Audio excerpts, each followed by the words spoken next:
1986, the 8th Paris Dakar, and though the previous year's event went into the record books as the toughest rally ever, the route this year was much the same, and the raiders left Paris in a full-blown snowstorm.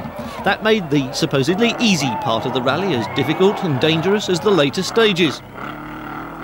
Plenty of the 128 riders fell on the Super Special, although the Rothmans Hondas, a new pairing on Paris Dakar, escaped unscathed.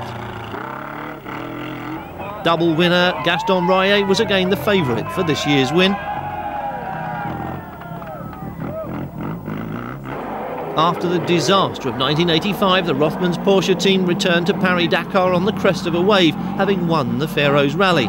Ickx, Mech and Koosmal are the drivers. Jan de Rooij entered again in a new purpose-built twin-engined DAF truck.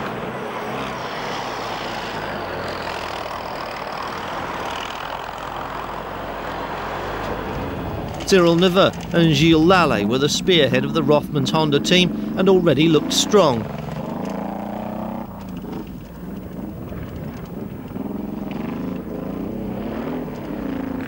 But Rayet on the Marlboro BMW was still the favourite for a hat-trick win.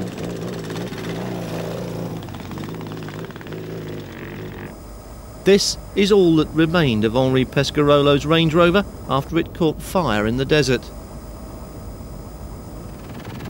The route was every bit as hard as last year, maybe more so. Cyril Neveu led from Hubert Auriol, and they led the complaints to Thierry Sabine that this year the pace was not too relaxed or too easy, but too fast. Gaston Rayet agreed, but despite the broken ribs and collarbone he sustained in this accident, he refused to give up. He was still anxious for his third win and continued. Next day the air fleet was grounded as the sand started to blow, and here in this desert of shifting sands, the route that Thierry Sabine marked out 2 months earlier was lost completely as the dunes themselves moved before the wind. This is January the 14th, 1986, and Thierry Sabine was up early again surveying the route as the rally crossed into Niger once again, heading for the forbidden city of Timbuktu. Later that afternoon, our cameraman rode with Sabine in the helicopter as he patrolled the route. That night, Sabine was flying again. Against advice, the helicopter took off in the dark to assist stranded competitors, hit a tree and crashed hard, killing all aboard instantly.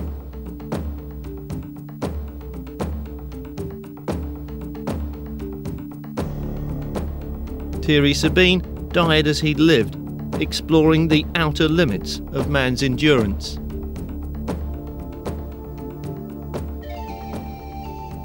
Though the crash and the death of the Paris Dakar's ever-present driving force seemed to take the heart and enthusiasm out of all 140 competitors still running, the philosophy of Thierry Sabine's Paris Dakar was to continue against all odds, and so the rally pushed on into New Guinea. Neveu and Lallet led the bikes for Rothmans Honda, and Van der Rooij led the truck section.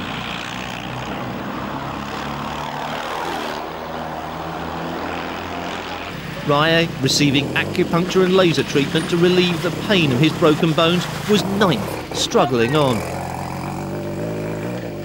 In contrast to the previous year, the Rothmans Porsches were going well, Mech leading from Jackie Ickx. And holding that lead all the way to Dakar and the finish line, with Koosmal in 6th place.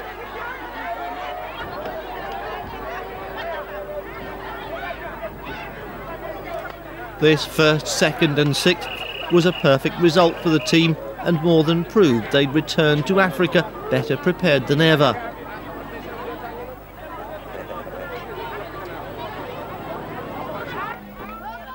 Mitsubishi were last year's winners. This year they were 3rd. Andrew Cowan in the 2nd Mitsubishi was in 6th place. On the beach at Dakar, Thierry Sabine's fiancée and his father Gilbert were waiting to greet the raiders in his place. And even on this last day, tragedy was waiting. Italian Gianpaolo Marinoni fell and was fatally injured 10 kilometres from the finish of this 14,000-kilometre event.